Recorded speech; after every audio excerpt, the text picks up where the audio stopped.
berkaitan tentang seseorang yang terkena pakaiannya oleh sperma atau mani, apakah boleh dibawa solat atau tidak? Bagaimana dengan hukumnya? Nah, apakah sperma itu dihitung najis atau tidak? Apakah sperma itu dihitung dengan perkara yang menjijikkan atau bagaimana? Ada perkara itu yang dia makruh atau haram untuk dikonsumsi, tapi bismillah. Assalamualaikum warahmatullahi wabarakatuh.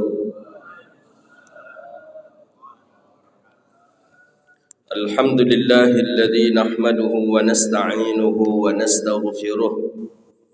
ونعوذ بالله من شرور أنفسنا ومن سيئات أعمالنا من يهده الله فلا مضل له ومن يضلل فلا هادي له أشهد أن لا إله إلا الله وحده لا شريك له وأشهد أن سيدنا ونبينا محمدا عبده ورسوله وصفيه من خلقه وحبيبه بلغ الرسالة وأدى الأمانة ونصح الأمة وكشف الله به الغمة وجاهد في سبيل الله حتى أتاه اليقين صلوات ربي وسلامه عليك يا سيدي يا رسول الله. اللهم صل على سيدنا محمد الفاتح لما غلق والخاتم لما سبق ناصر الحق بالحق والهادي إلى صراطك المستقيم صلى الله عليه وعلى آله وصحبه حق قدره ومقداره العظيم. اللهم بك أصبحنا وبك نحيا وبك نموت وإليك النشور. أصبحنا على فطرة الإسلام وعلى كلمة الإخلاص وعلى دين نبينا محمد صلى الله عليه وسلم. رضينا بالله ربا وبالإسلام دينا وبمحمد صلى الله عليه وسلم نبيا ورسولا. أما بعد. Kita memuji Allah dengan mengucapkan Alhamdulillahirrabbilalamin. Dengan izin Allah kita bisa duduk di tempat yang mulia ini. Kita berdoa kepada Allah, mudah-mudahan ini bagian daripada asbab Allah ampuni segala dosa kita, Allah terima amal ibadah kita, dan Allah jauhkan kita dari bala dan wabak. Amin ya rabbal alamin. Salawat dan salam ke Nabi yang agung, Nabi yang mulia, Rasulullah Muhammad sallallahu alaihi wasallam. Allahumma salli wa sallim ala sayyidina Muhammadin wa ala alihi wa sahbihi ajma'in. Bapak Ibu yang dirahmati Allah Subhanahu wa taala, kita lanjutkan kajian kita kitab Ihkamul Ahkam lil Imam Abdul Ghani An-Nabulsi rahimahullahu taala.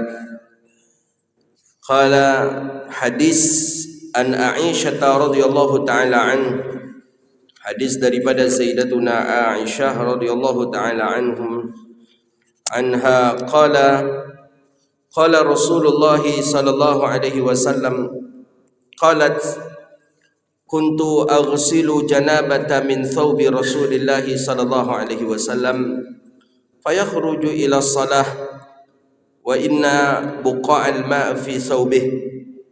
وفي لفظ المسلم لقد كنت أفرقه من ثوب رسول الله صلى الله عليه وسلم فرقا فيصلي فيه. Hadis masih dalam bab janabah. Janabah itu bab junub. Nah, ini adalah daripada bab junub yang terakhir dalam Ramadan yang kita kongsikan. Itu berkaitan tentang seseorang yang terkena pakaiannya oleh sperma atau mani, apakah boleh dibawa solat atau tidak? Bagaimana dengan hukumnya? Nah, apakah sperma itu dihitung najis atau tidak? Apakah sperma itu dihitung dengan perkara yang menjijikkan atau bagaimana? Ada perkara itu yang dia makruh atau haram untuk dikonsumsi, tapi tidak haram untuk dipegang. Jadi sekedar saja terkena kita itu dibolehkan. Ada perkaranya. Nah, apa kata Sayyidah Aisyah? Kuntu aghsilul janabah. Aku mandi junub min thawbi Rasulillah sallallahu alaihi wasallam. Ya. Aku membersihkan, aku memakai, aku mandi, ya. Mencuci, boleh mandi junub daripada ya pakaiannya Rasulullah sallallahu alaihi wasallam. Fa yakhruju ila shalah fa inna buqa'al ma'a fi thawbih. Kemudian Nabi sallallahu alaihi wasallam keluar untuk melaksanakan salat, dan pada buqa'ah itu ada bekas daripada berupa air pada pakaian baginda Nabi sallallahu alaihi wasallam. Faqala, di dalam Muslim disebutkan di sini bahwa dicuci itu bagian daripada yang najis. Yang tidak najis dibiarkan. Tapi Nabi SAW, Sayyidah Aisyah melihat ada percikan mani di pakaian baginda Nabi. Ada yang mengatakan pakaian ini adalah kain sarung. Nah, di dalam riwayat Muslim, laqad kuntu afraquhu min thawbi Rasulullah SAW farkan fayusalli fih. Adalah aku, kata Sayyidah Aisyah mengatakan sendiri bahawa melihat atau afra ini bekas itu kemudian dibersihkan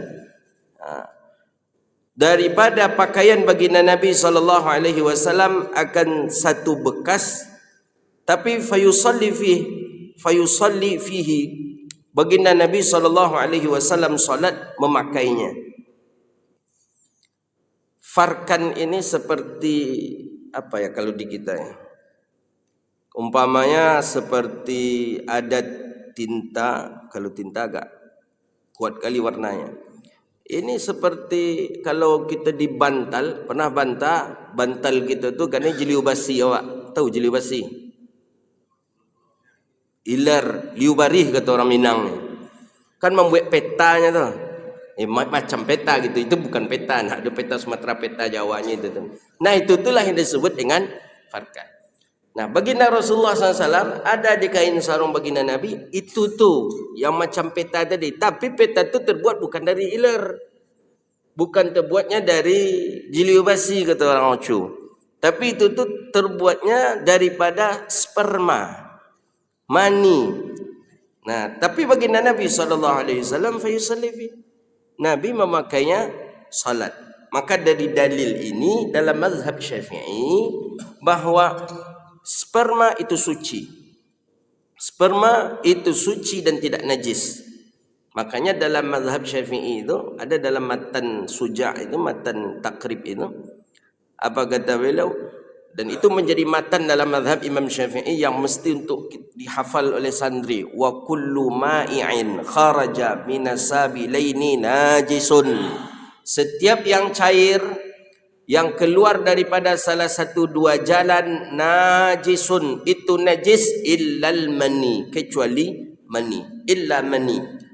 Wa kullu ma'i'in, dan seluruh yang cair, kharaja, keluar, minasabilaini, dari dua jalan. Mana dua jalan? Bukan jalan Karudin Nasution dengan jalan apa, bukan. Dua jalan maksud tu kubul dan dubur, jalur depan atau jalur belakang. Najisun, itu najis, illa mani, kecuali mani. Sperma tak najis. Itu dalam mazhab kita Syafi'i. Maka dalam mazhab Syafi'i, apabila pakaian terkena oleh sperma, maka boleh dia dibawa solat. Ya kalau ada pakaian yang lain, ancaklah dipakai pakaian yang lain. Apa itu pula? Oh tak apa dah, ikut kau bisa dan sabian berkau kekawanan kau tantang kau nya kan ada lo kawan yang agak over sikit kan. Yang suka membangga, yang suka agak ya membangga-banggakan lah gitu. Tak. Kalau ada yang lain ya tentu lebih afdal yang lain. Untuk solat itu kan lebih afdal pakaian yang rapi, pakaian yang terbagus, pakaian yang terbaik. Nah begitu dia. Hadis berikutnya. Nanti kalau kita perdalam lagi hadis ni, kita jumpa nanti pembahasan dalam fikih itu, kain sarung Nabi tadi itu dalam fikih tadi itu bisa dibedakan. Di fikih dibedakan itu sperma istri atau sperma kita. Nah, itu kalau diperdalam lagi fikih nih. Nanti berjumpa lagi berbeda lagi hukum. Bisakah kita membedakan? Bisa. Dan itu keluarnya dari mana? Apakah itu keluarnya dari kita atau keluar daripada istri kita? Setelah kita berhubungan, sperma masuk, kemudian keluar lagi. Nah, keluarnya ini terkena kain sarung kita. Apakah sama dengan posisi hadis ini atau tidak? Nah, di bab fikih kita baca itu. InsyaAllah jumpa kita nanti. Mudah-mudahan. Ini bab ni hadis sampai situ saja dulu. Nanti kalau dalam lagi, lebih dalam lagi seperti itu kita akan jumpai.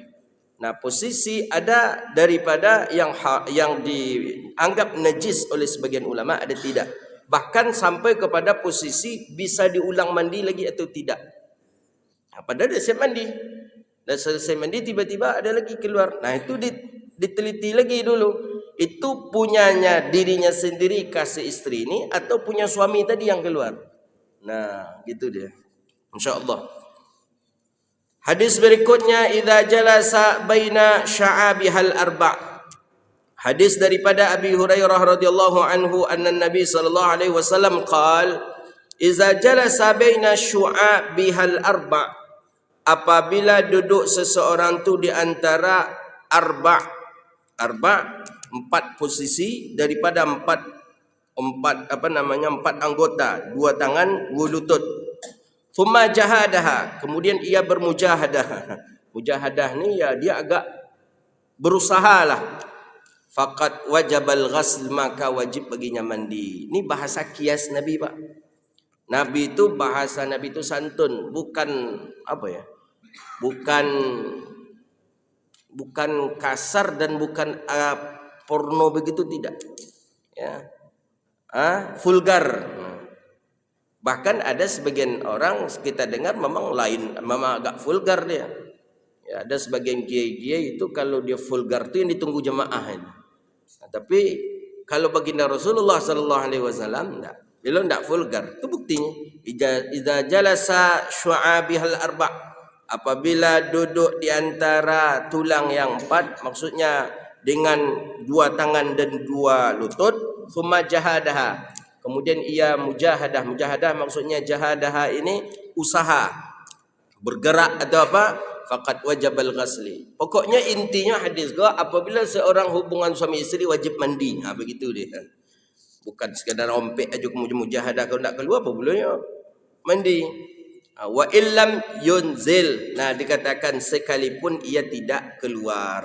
Jadi maksud hadis ni, apabila seorang berhubungan suami istri walaupun tidak keluar sperma, mandi tetap wajib baginya.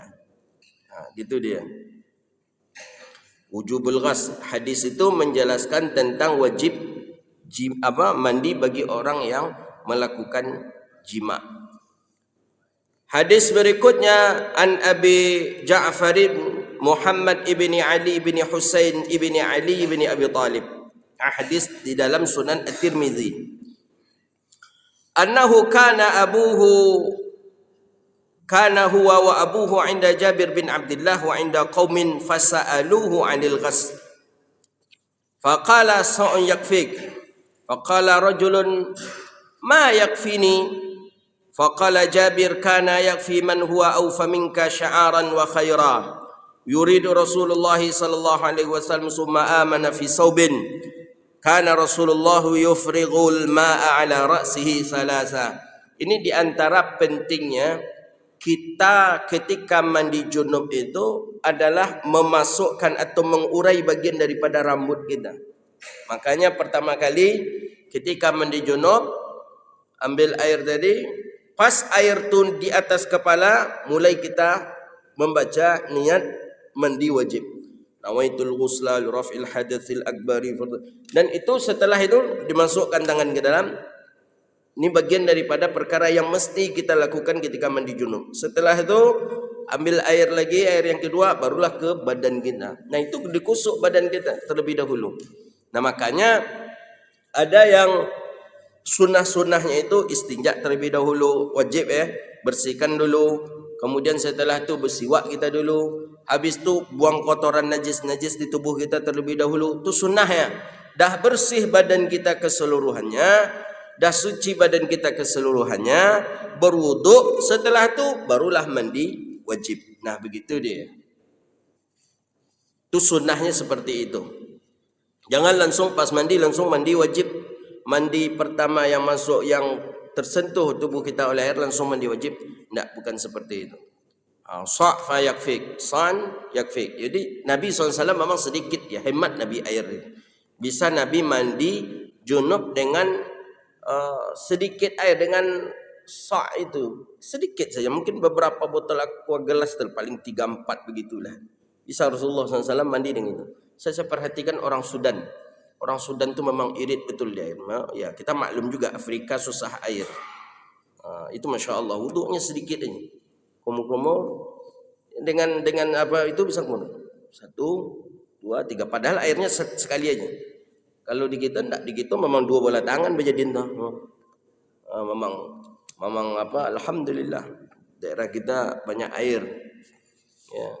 Bahkan ketika menengok orang Indonesia berwuduk tuh, orang Sudan tuh apa? Mubazir, haram, iblis, syaitan katanya. Nyedak belum pernah pergi ke Indonesia. Kalau nyala pergi ke Indonesia mungkin terkejutnya nengok kita air, Pak.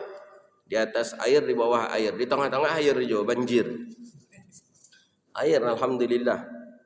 Jadi kalau kan kita pas hari Jumat tuh gotong royong tuh waktu di asrama, waktu di Sudan. Jadi di tempat kita tadi itu ya kita cuci. Orang Arab ya seperti itu biasanya. Jadi kita bersihkan lah, pakai air, semprotkan ke sudut-sudut teras apa, kita cuci. Oh, itu kaget kali ini. Haram kata dia. Fihi nas yahtaj ila ma. Jadi kata dia haram, kata dia. Banyak orang lagi butuh air, kata. Mengapa ini? Oh, cukuplah katanya. Jadi kata kita ya, kan air ada. Air ada yang kita manfaatkan. Ya, air ada tapi dia manfaatkan juga, tapi tidak seperti seboros kita gitu. Kita memang insyaallah bagi yang sumurnya yang tanpa pakai mesin disedot tuh, yang keluar terus aja, kan ada itu sumur bor yang keluar terus tanpa pakai sedotannya. Alhamdulillah.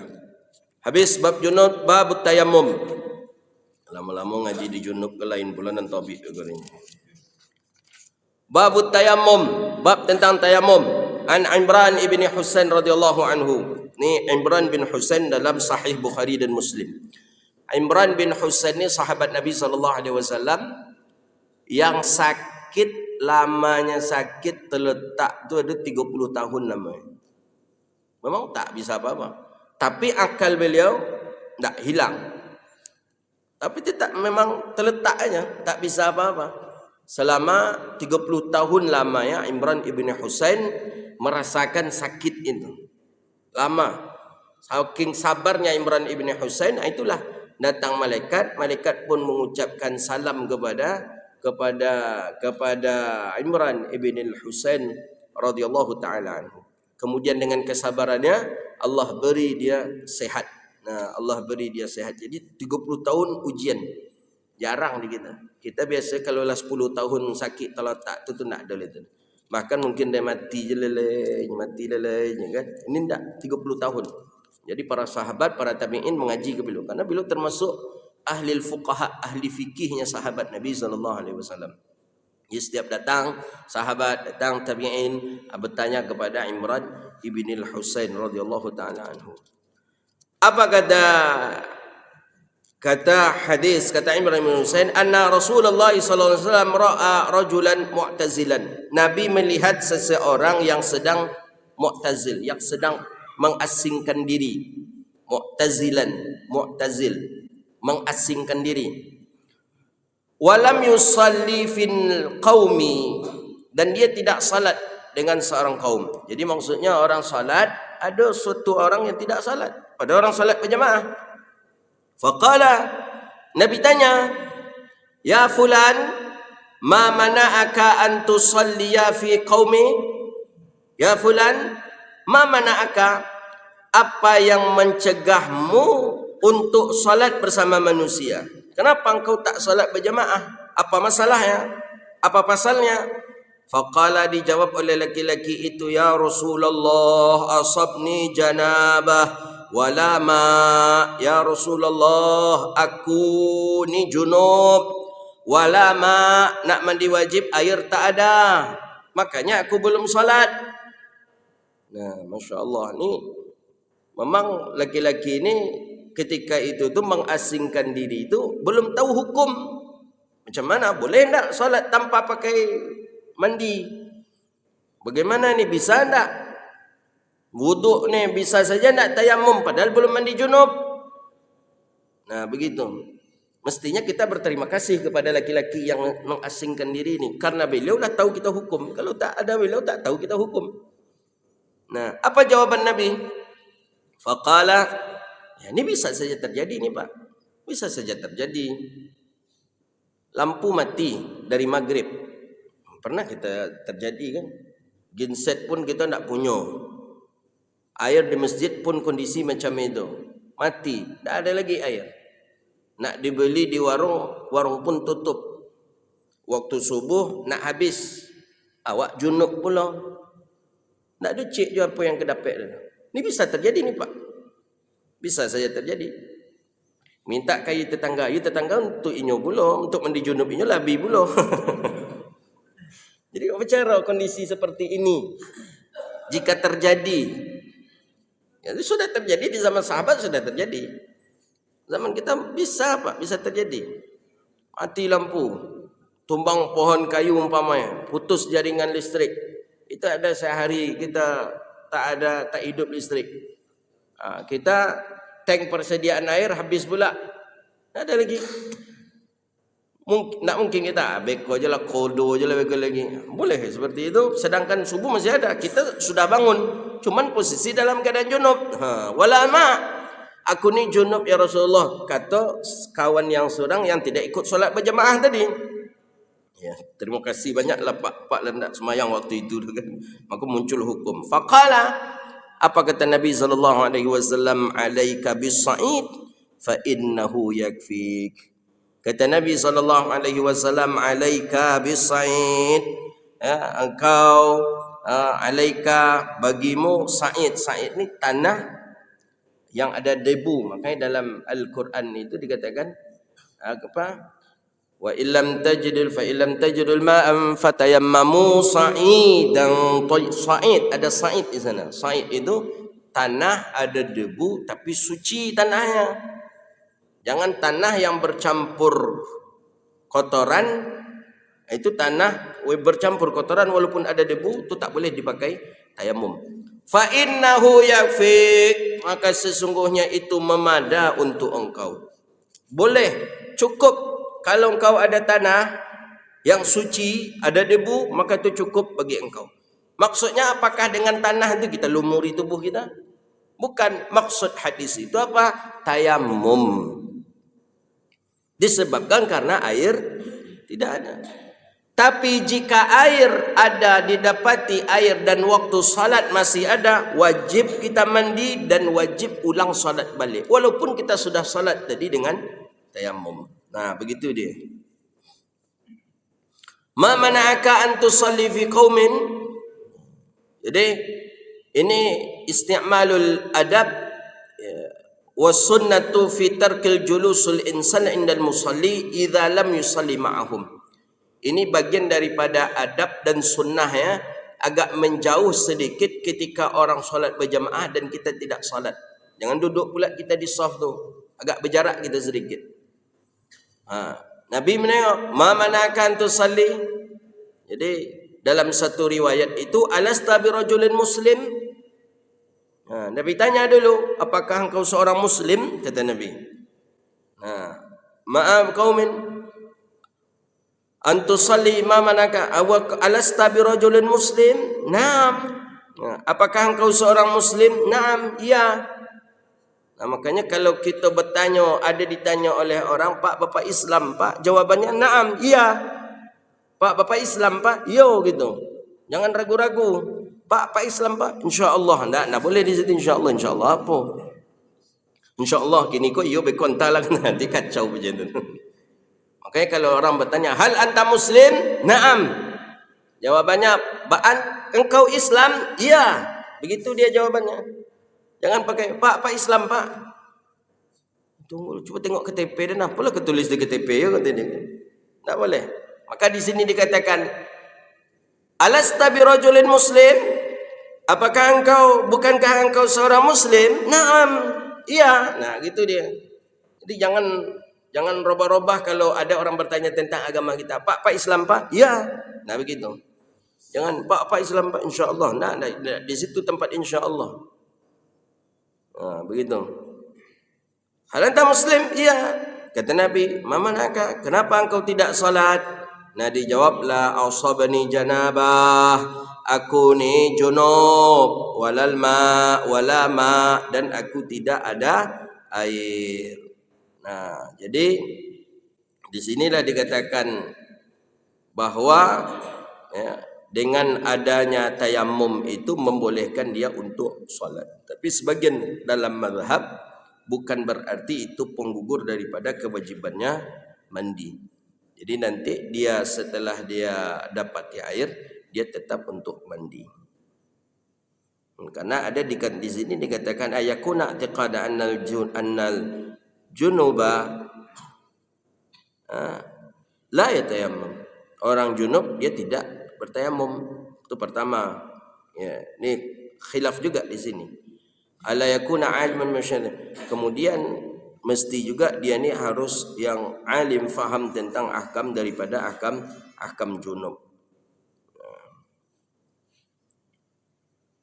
Nah, tapi dalam hadis ni ya dikatakan Nabi, yaudah engkau pakai tanah, engkau tayamum, kemudian engkau salat. Nah, begitu. Makanya dikatakan oleh Imam Daqiqil Ain, hadzal hadis dal bisarihihi ala anna lil junubi ayyatayammama, bahwa sesungguhnya orang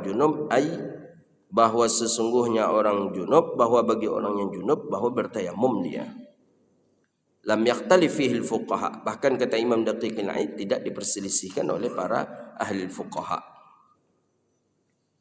Bahkan para tabi'in pun membolehkan.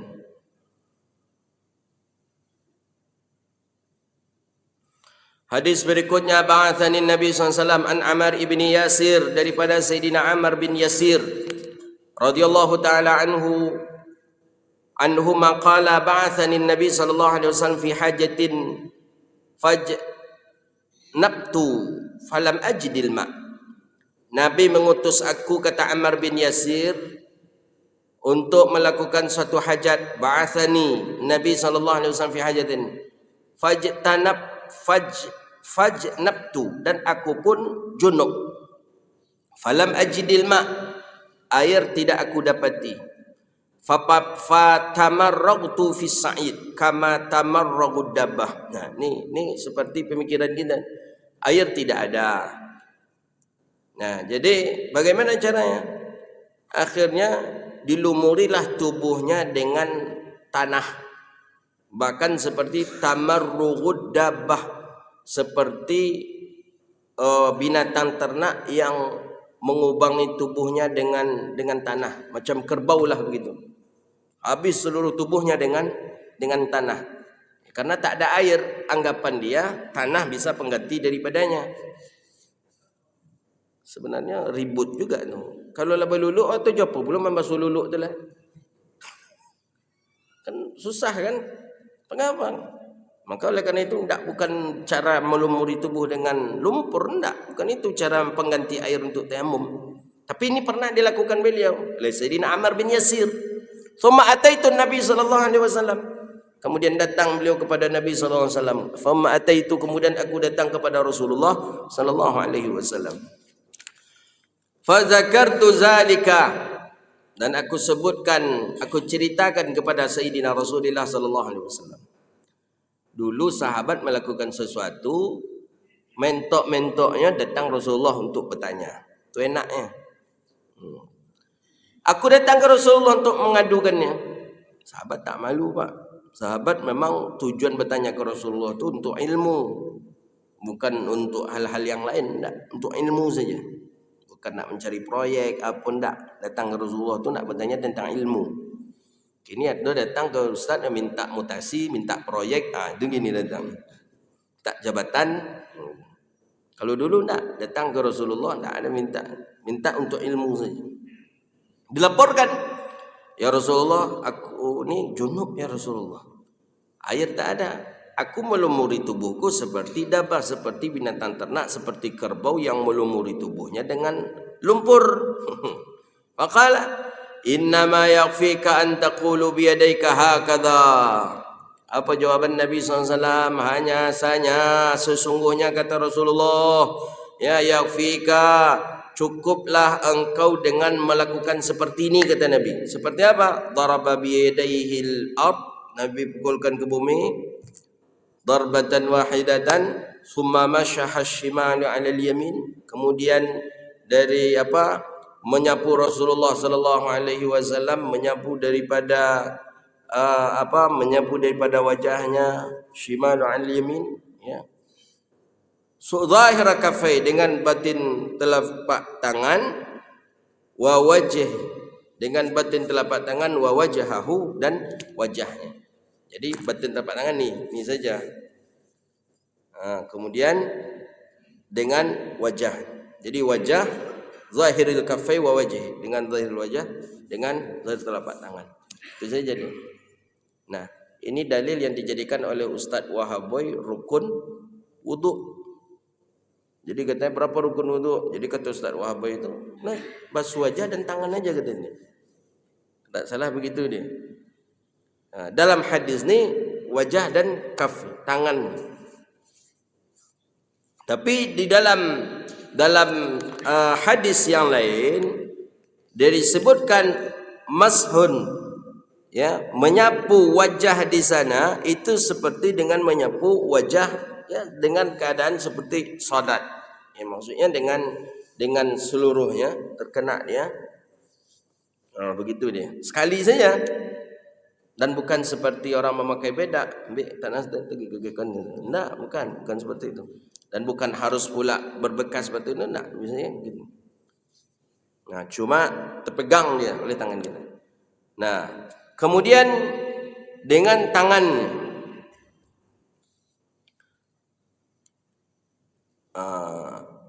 hadis ni dipakai oleh Imam Ahmad bin Hanbal dengan makna tangan dan makna kaf, kufun, tangan aja dalam mazhab Imam Ahmad. Wa amma lana Syafi'i, dan adapun bagi kita mazhabil Imam Syafi'i, maknal kuf fil wudu' wa fit tayammum itu sama, ila wazira'aihi, sampai kepada zira' ni sampai kepada siku, dan itu ada di dalam Darul Qutni, dan begitu juga di dalam Sahih Imam Bukhari. Jadi kalau dalam mazhab kita tubuh, kemudian langsung ke bagian bawah ni dulu, tangan kanan dulu, habis tu sampai sini lagi, balik lagi sini, begini dia, habis tu begini. Nah, begitu. Itu dalam kita, mazhab kita. Kemudian baru tertib. Nah, begitu. Jadi kaki tidak, telinga tidak, kepala tidak. Jadi makanya bukan debu ni pengganti daripada air, enggak. Air tak ada bisa pengganti. Air tak ada bisa menggantikan. Dalam wudu air bukan pengganti tayamum, itu bukan pengganti air, bukan debu, bukan pengganti daripada air. Karena debu tak bisa kita ke kepala, debu juga tak bisa ke telinga, tak bisa juga ke kaki kita. Nah, itu. Hadis terakhir an Jabir ibni Abdullah radhiyallahu anhuma anna Rasulullah sallallahu alaihi wasallam qala u'titu khamsan la yu'tuhunna ahadun minal anbiya. Ini hadis terakhir tentang tayamum. Habis ni masuk bab haid. Nah, haid lebih mantap pula mengaji haid gitu. Karena bagaimanapun haid itu bukan bagi perempuan saja wajib mempelajarinya. Bagi kita laki-laki wajib mempelajari hukum ahkam tentang haid. Karena untuk istri kita, anak perempuan kita, itu wajib kita untuk mengajarinya. U'titu khamsan la ya'tuhunna. Hadis dalam Sahih Bukhari, dalam Sahih Muslim. Kata Jabir bin Abdullah, Nabi SAW berkata, apa kata Nabi? Diberikan kepadaku 5 perkara lam yu'tahunna ahadun minal anbiya, tidak diberikan kepada salah satu daripada nabi sebelum aku. Ini keistimewaan Rasulullah. 5 tidak diberikan kepada orang lain, tidak diberikan kepada nabi-nabi sebelum Nabi Muhammad. Ini adanya pada Nabi Muhammad saja yang 5 ni. Mana dia? Nusirtu birru'bil masirata syahri. Aku ditolong dengan menghadapi musuh dengan rasa takut terhadap musuh itu sejauh perjalanan 1 bulan. Jadi belum perang lagi dalam 1 bulan tu, ya, belum perang lagi. Ada mengatakan seperti itu syarahnya. Belum perang lagi tapi musuh dah ketakutan. Nah, belum perang lagi tapi musuh sudah ketakutan, dan ketakutannya itu luar biasa lama. Nah, itu salah satu daripada mukjizat Nabi SAW. Makanya musuh apabila berjumpa dengan Rasulullah, ya, lemas dia, karena sudah takut, dah kena mental dulu. Orang kalau berperang, kalau dah kena mental itu tuh dah payah. Nah, ini lama. Nah, dan bahkan jauh jaraknya lagi musuh dengan Rasulullah, itu musuh sudah ketakutan. Yang kedua, wajilat lil ardul masjida wa tahura. Nah, ini keistimewaan bagi Nabi Muhammad dan ahlu sunnah wal jamaah. Hadis ni tak dipakai oleh Syiah ni. Wajilat li ardul masjida, dan dijadikan untukku bumi tanah itu masjid, wa tahura, dan itu suci. Jadi kita Pak, di mana saja kita solat boleh. Di tanah mana saja kita melaksanakan solat, meletakkan kening kita boleh. Ya, selagi itu tidak di hammam, di toilet, atau itu tidak di kandang. Nah, bahkan di gereja pun, karena tidak ada tempat solat yang lain, numpang solat kita di gereja boleh. Dalam Ghayatul Bayan Syarah Zubat Ibn Ruslan ada Imam Syihabuddin Hamzah Ramli. Nah, ada lagi tempat. Nah, ada lagi tempat kita pakai motor umpamanya, dikurung oleh hujan. Nah, kawan-kawan coba nanti terkurung oleh hujan, mantel tak ada, berteduh di dekat gereja, numpang gereja. Waktu solat masuk, nunggu hujan teduh, tak teduh dia. Tak lama lagi ni, 10 minit lagi habis waktu solat. Macam mana caranya? Air ada, hujan, wuduk dengan air hujan, numpang solatlah di gereja. Boleh. Nah, cuma pihak gereja lagi dikasih tak kita solat. Nah, itu dia. Itu lain permasalahan. Ini dalam bab fikih. Ini kita ngaji fikih. Boleh loh. Ya, walaupun ulama sebagian mengatakan hukum makruh, sebagian ulama mengatakan boleh. Ini waktu solat mau habis lagi. Mau di mana kita nak solat? Ada. Tapi minta izin dulu. Minta izin, Pak. Ini waktu solat mau habis, Pak. Boleh tak kita? Weh, silakan. Itu baru toleransi namanya. Bukan berarti mengundang orang tu ke tempat awak, atau awak ke situ membaca marhaban, membaca tolak al-badru alaina di gereja. Itu bukan toleransi, itu bongak namanya. Tak ada orang apa. Tak ada hajat, tak ada uzur. Apa kita ke situ pula kita membaca, melantun-lantunkan kalimat-kalimat thayyibah. Tak. Jadi posisikanlah yang disebut dengan toleransi itu pada tempatnya, sesuai dengan yang sudah ada di dalam Quran. Dan dalam Quran itu kan sudah ada lakum dinukum waliyadin. Lakum dinukum waliyadin. Bagi kamu agama kamu, bagi kami agama kami. Bukan berarti awak harus, ya kan tawaran itu sudah ada ke Rasulullah dulu. Ya Rasulullah, bagaimana kalau kami datang di hari Jumat ke masjidmu, tapi kamu pas hari kami kebaktian kamu datang pula ke tempat kami? Ya, langsung Nabi jawab. Ya, langsung turun ayat, Jibril ngantarkan ayat. Tak boleh. Qul ya ayyuhal kafir la a'budu ma ta'budun. Ujung ayat itulah toleransi. Lakum dinukum waliyadin. Bagi kamu agama kamu, bagi kami agama kami.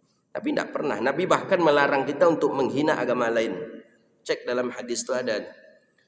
Bahkan tak pernah Nabi waktu di Madinah, Nabi mendengar nakush. Nakush itu kan caranya orang-orang Nasrani beribadah dengan membunyikan lonceng. Dengar di Madinah.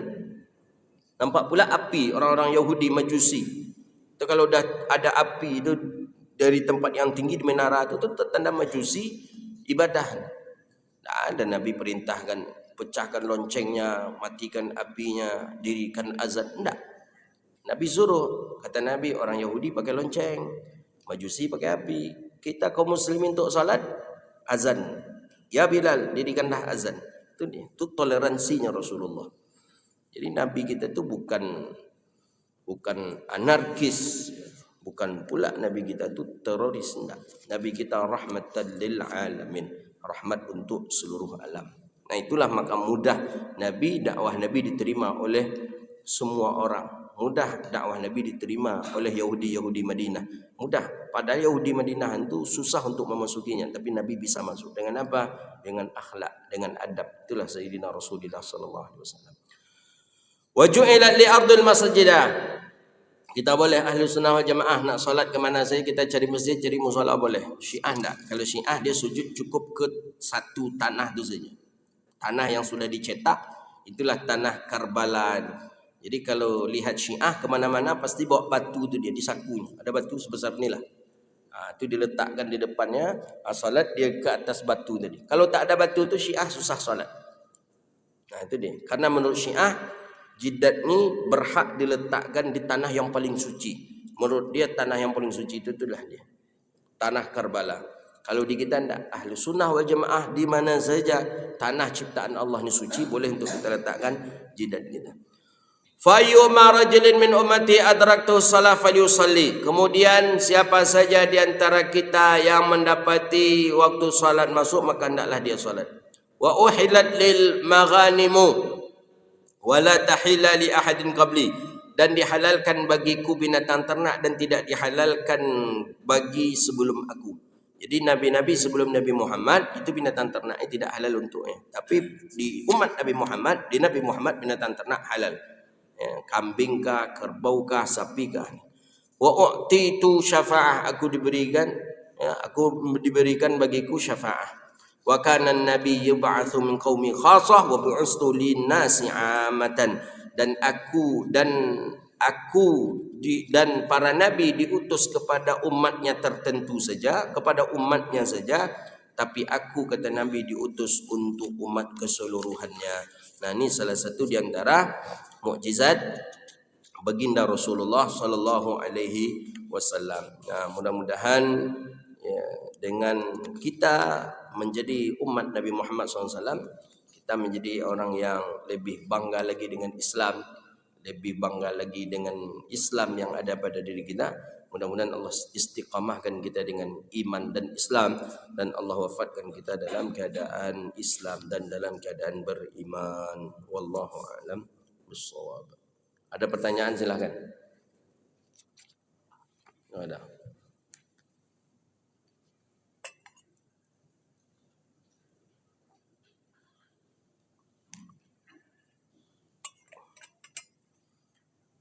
Tak ada, fahamlah itu insya-Allah.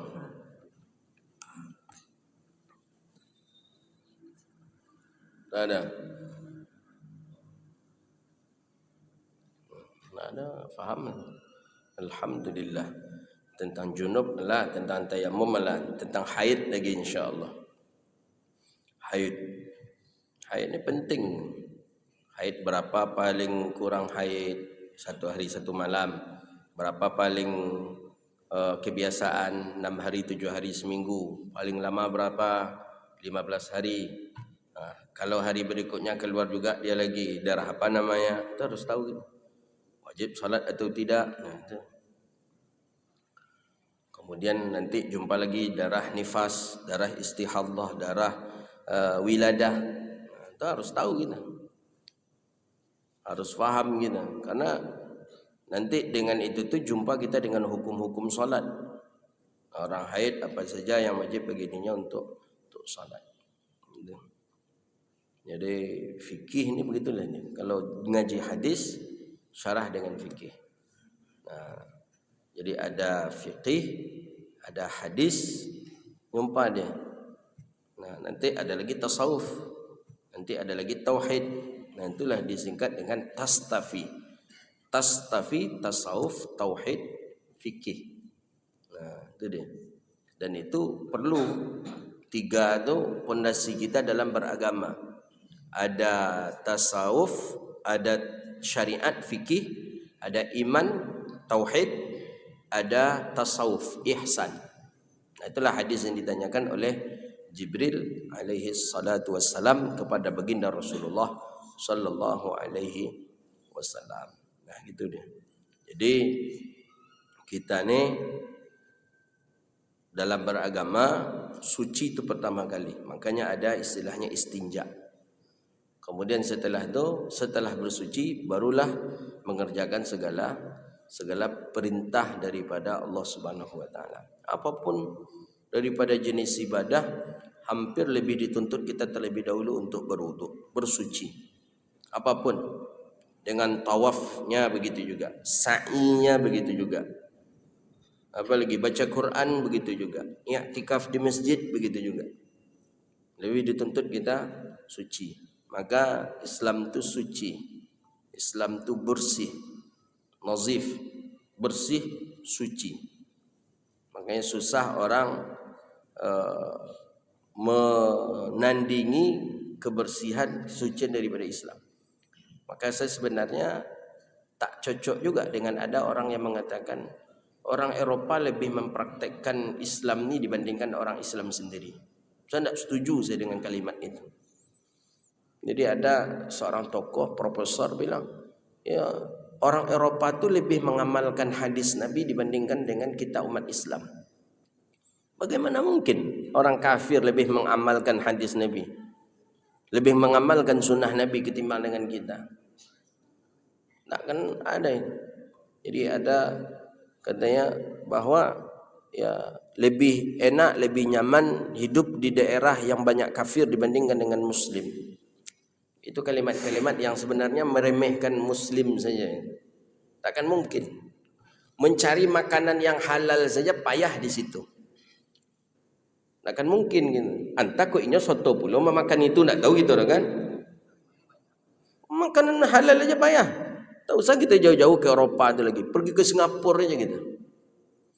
Itu dah payah, dah agak susah kita itu. Ke Thailand yang dekat dengan kita di sini. Tak usah jauh-jauh lagi, ke Batam saja. Itu perlu hati-hati juga kita tu. Ke Batam dekat dengan kita, nyebrang cuman 40 minit saja. Itu perlu kita lihat pula nama-nama kedai rumah makannya, tulisannya apa saja menunya. Nah, mungkinkah di daerah yang banyak kafir macam Eropah pula lebih banyak mengamalkan hadis Nabi? Maka mencari yang halal itu saja susah. Ini kan mengkerdilkan daripada Muslim dan syariat. Tapi sayangnya yang berbicara itu seorang Muslim pula ni. Nah, minum berdiri, makan berdiri. Ya memang Muslim di Indonesia terbesar di dunia. Ya, tapi kan tidak pula keseluruhannya alim, faham dengan sunnah. Yang ngaji berapalah cuma. Tapi walaupun seperti itu tidak pula lah boleh kita katakan Islam itu lebih dipakai oleh orang dibandingkan orang Islam sendiri. Tidak. Islamu ya'lu wa la yu'ala alaih. Tidak ada yang menandingi kehebatan daripada Islam ini. Nah, alhamdulillah Allah takdirkan kita dalam keadaan Islam, Allah wafatkan kita dalam keadaan Islam, insya-Allah. Baik, itulah kajian kita. Mudah-mudahan bermanfaat. Allah berkahi kehidupan kita dunia wal akhirah. Allah jauhkan kita dari bala dan wabah. Allah sehatkan dan afiatkan kita. Allah panjangkan umur kita untuk taat kepada Allah. Dan mudah-mudahan kita menjadi orang yang istiqamah. Allah wafatkan kita dalam keadaan husnul khatimah. Amin ya rabbal alamin. Rabbana atina fid dunya hasanah وفي الآخرة حسنة وقنا عذاب النار اللهم فقهنا في الدين وعلمنا التأويل واهدنا إلى صراطك المستقيم ربنا إننا آمنا فاغفر لنا ذنوبنا وكفر عنا سيئاتنا وتوفنا مع الأبرار اللهم يا فارج الهم يا كاشف الغم يا من لعبده يغفر ويرحم ربنا وآتنا ما وعدتنا على رسلك ولا توصينا يوم القيامة إنك لا تخلف الميعاد ربنا آتنا في الدنيا حسنة وفي الآخرة حسنة وقنا عذاب النار اللهم اختم لنا يا الله بحسن الخاتمة ولا تختم علينا يا الله بسوء الخاتمة وصلى الله على سيدنا محمد وعلى آله وصحبه أجمعين سبحان ربك رب العزة عما يصفون والسلام على المرسلين والحمد لله رب العالمين. Demikian, terima kasih. Wabillahi taufiq wal hidayah wa ridha wal inayah. Assalamualaikum warahmatullahi wabarakatuh.